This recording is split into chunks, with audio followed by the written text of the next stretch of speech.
بسم اللہ الرحمن الرحیم۔ ناظرین گرامی، آج کا ہمارا موضوع ہے قارون کے بارے میں۔ ناظرین گرامی، قارون کے پاس اتنی دولت تھی کہ 70 اونٹ اس کے خزانوں کی چابیاں اٹھاتے تھے، اور قارون تورات کا حافظ بھی تھا، حضرت موسیٰ علیہ السلام کا قریبی رشتہ دار بھی تھا، لیکن پھر بھی جہنم اس کا مقدر بنی۔ ناظرین گرامی، قارون نے کس طرح سے اتنی دولت حاصل کی اور کیوں ایمان سے پھر گیا، اس کے بارے میں آج ہم اپنے ناظرین کو بتانے کی کوشش کریں گے، اور ہم امید کرتے ہیں کہ آپ کو ہماری ویڈیو پسند آئے گی۔ اس سے پہلے جو ہمارے اس چینل پر نئے ہیں ان سے گزارش ہے کہ اپنے اس چینل قدرت وائس کو سبسکرائب کر لیں تاکہ ہماری آنے والی ہر نئی ویڈیو آپ کو بروقت مل سکے۔ ناظرین گرامی، حضرت موسیٰ علیہ السلام نے اپنی قوم سے کہا کہ ان تختیوں سے کتاب تورات کو نقل کرو اور اس کو پڑھو، اس پر عمل کرو۔ قوم نے کتابیں نقل کی اور اس پر عمل کرنا شروع کر دیا۔ پھر اللہ تعالیٰ کی طرف سے حکم ہوا کہ اے موسیٰ، اپنی قوم سے کہیں کہ اس کتاب کو بڑی زیب و زینت سے رکھیں۔ حضرت موسیٰ علیہ السلام نے اللہ تعالیٰ سے گزارش کی کہ اے رب العالمین، ہم زر نہیں رکھتے، ہم استطاعت نہیں رکھتے، کس طرح سے ہم اس کتاب کو زینت سے رکھیں۔ حضرت جبرائیل علیہ السلام اللہ کے حکم سے تشریف لائے اور حضرت موسیٰ علیہ السلام سے کہا کہ جو گھاس میں نے آپ کو بتائی تھی کہ بچھڑے کو اس میں رکھ کر اس میں جلا دیں، سو وہ گھاس اور یہ ایک قسم اس میں ملا دو، تو جس پر یہ رکھو گے اللہ تعالیٰ کی قدرت سے اگر تانبا پر رکھو گے سونا بن جائے گا، اور اگر پیتل پر رکھو گے تو چاندی بن جائے گی۔ حضرت موسیٰ علیہ السلام نے ایک خط یوشع کو لکھا اور ایک قارون کو خط لکھا کہ یہ گھاس مجھے چاہیے، اور ایک خط کالوت کو بھی لکھا کہ اس قسم کی گھاس مجھے چاہیے اور مجھے یہ گھاس بھیج دو۔ ان تینوں میں سے قارون بڑا چالاک تھا اور تورات کا حافظ بھی تھا۔ قارون نے یوشع سے کہا کہ مجھے دکھاؤ کہ موسیٰ علیہ السلام نے تمہارے خط میں کیا لکھا ہے۔ پھر اسی طرح کالوت کا خط بھی پڑھ لیا۔ قارون نے دونوں خط پڑھنے کے بعد تینوں گھاسوں کو ملا کر وہ کیمیا گیری سیکھ لی، اور قارون خاموشی سے اپنے گھر میں اس کیمیا کو بناتا رہا اور بہت سی دولت جمع کر لی، اور اللہ کے سوا کسی کو اس بات کا علم نہ تھا۔ دولت جمع کرنے کے بعد قارون مال کی محبت میں پڑ گیا اور زکوٰۃ اور صدقہ دینے سے بھی انکار کر دیا۔ قارون رشتہ میں حضرت موسیٰ علیہ السلام کا چچا زاد بھائی تھا، اور قارون کا شجرہ نسب بھی حضرت یعقوب علیہ السلام سے ملتا ہے۔ قارون دولت جمع کرنے کے بعد اپنے غرور اور تکبر میں پرورش پاتا رہا اور حضرت موسیٰ علیہ السلام کی نافرمانی شروع کر دی۔ اسی وجہ سے وہ اللہ تعالیٰ کے نزدیک کافر ہوا۔ اللہ رب العزت قرآن میں فرماتے ہیں، قارون جو تھا حضرت موسیٰ علیہ السلام کی قوم سے، پھر وہ شرارت کرنے لگا، اور پھر ہم نے اس کو دولت کے خزانے دیے، اور اتنے دیے کہ کئی مزدور اس خزانے کی چابیاں اٹھاتے تھک گئے، یہاں تک کہ 70 اونٹ اس کے خزانے کی چابیاں اٹھاتے تھے۔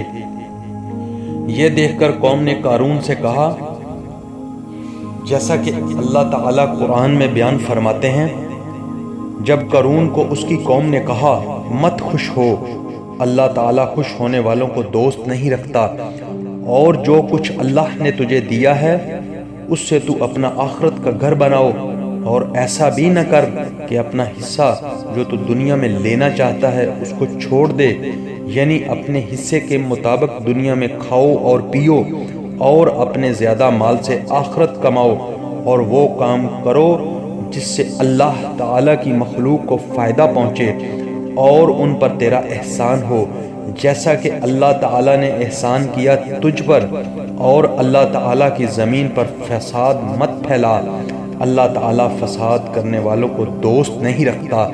زکوٰۃ، صدقات اور خیرات دیا کرو محتاجوں کو، تاکہ اس سے آخرت میں تمہارا فائدہ ہو، جیسا کہ اللہ تعالیٰ قرآن میں فرماتے ہیں، یعنی بھلائی کر جیسی اللہ تعالیٰ نے بھلائی کی تجھ سے۔ قارون نے کہا، اے موسیٰ، یہ مجھ کو ملی ہے دولت ایک ہنر ہے جو میرے پاس ہے، اور تیرا رب میرے مال پر کیا حق رکھتا ہے؟ اللہ تعالیٰ فرماتے ہیں اور کہا نہ جا اس طرف، کیا اس نے نہیں دیکھا کہ اللہ تعالیٰ اس سے پہلے سنگین اور قوت والی جماعت کو ہلاک کر چکا ہے؟ اور یہ بھی یاد رکھو کہ گناہ گاروں سے ان کے گناہ پوچھے نہ جائیں گے، اور بے پوچھے وہ سب کے سب جہنم میں ڈال دیے جائیں گے۔ قارون نے حضرت موسیٰ علیہ السلام کا کہنا نہ مانا اور باغی ہو گیا۔ پھر قارون نے ایک عالی شان محل بنوایا جس کی اونچائی 80 گز تھی، اور اس پر بڑے بڑے کنگرے بنائے گئے، اور طلا کاری سے اس محل کو مزین کیا گیا۔ اس محل کو تیار کرنے کے بعد قارون نے بنی اسرائیل کی دعوت کی، اور وہ 2 گروہوں میں تقسیم ہو گئے۔ ایک گروہ حضرت موسیٰ علیہ السلام کی اطاعت اور فرما برداری میں رہا، اور دوسرا گروہ قارون کے ساتھ ہو گیا۔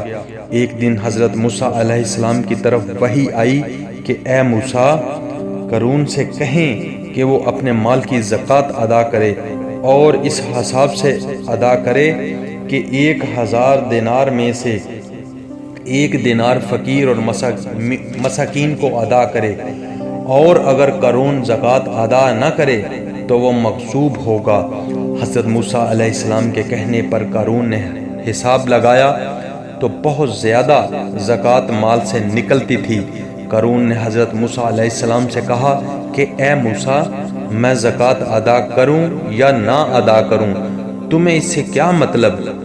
حضرت موسیٰ علیہ السلام نے کہا کہ سونے اور چاندی کے ظروف بنانے میں جتنے ریزے زمین پر گرتے ہیں اتنا مال تم فقیروں اور محتاجوں کو دے دو، پھر بھی تمہاری زکوٰۃ ادا ہو جائے گی۔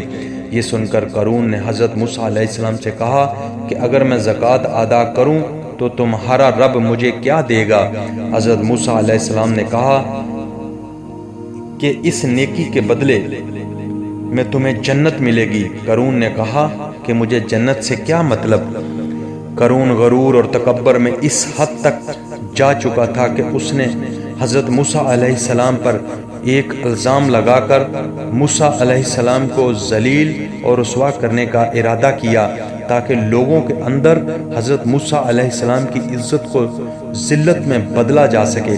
اس مقصد کو پورا کرنے کے لیے قارون نے ایک خوبصورت عورت جو بنی اسرائیل سے تھی، اس عورت کو لالچ دیا کہ میں تمہیں اشرفیاں، زیورات اور قیمتی پوشاک دوں گا اگر تم موسیٰ پر یہ الزام لگاؤ کہ وہ موسیٰ مجھ سے زنا کرتا ہے، اور یہ بات تم لوگوں کے مجمع میں زور زور سے کہنا۔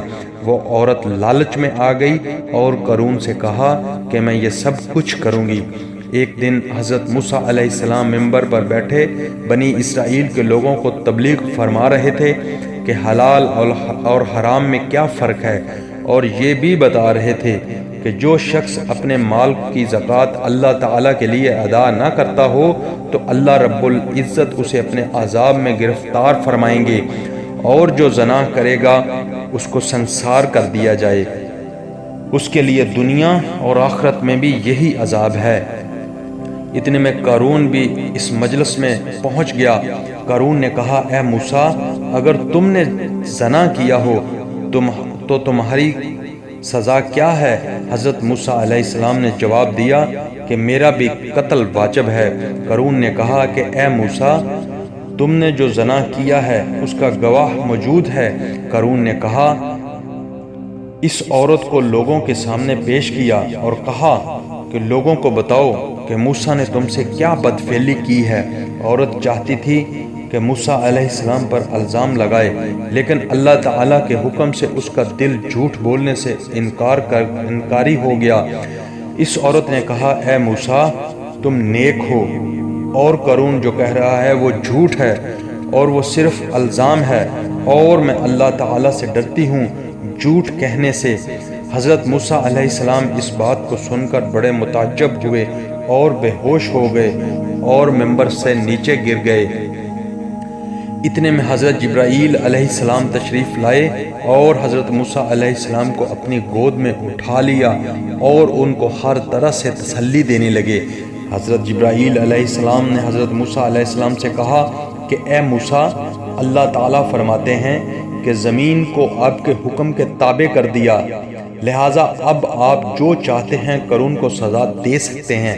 حضرت موسیٰ علیہ السلام نے قارون کو پھر نصیحت کی کہ تم اللہ سے ڈرو، الزام مت لگاؤ۔ قارون نے جواب دیا کہ اے موسیٰ، میں تمہاری بات ہرگز نہیں مانتا۔ قارون کی بات سن کر حضرت موسیٰ علیہ السلام نے اللہ کے حکم سے اپنا عصا زمین پر مارا اور پھر زمین کو حکم دیا، اے زمین تو اس قارون اور اس کے ماننے والوں کو اپنے اندر دبا لے۔ یہ حکم سنتے ہی زمین نے قارون اور اس کے حواریوں کو ٹخنوں تک اپنے اندر دبا لیا۔ اپنی اس حالت میں سب کے سب موسیٰ علیہ السلام سے فریاد کرنے لگے کہ اے موسیٰ، ہمیں اس سے معافی دے دو، اور میرے ساتھی اور میں دوبارہ کبھی ایسا نہ کریں گے۔ حضرت موسیٰ علیہ السلام نے زمین کو دوبارہ حکم دیا کہ وہ ان کو توزانوں تک اپنے اندر دبا لے۔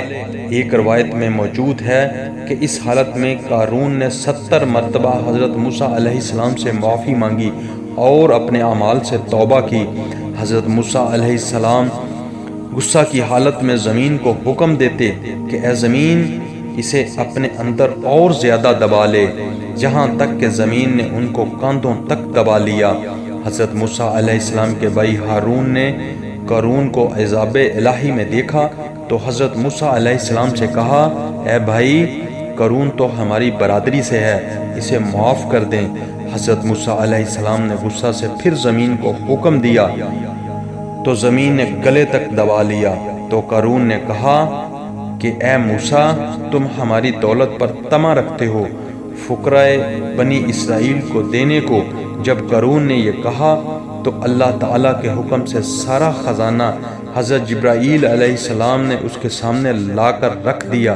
حضرت موسیٰ علیہ السلام نے کہا کہ اے قارون، لے اپنا مال و دولت اور خزانہ۔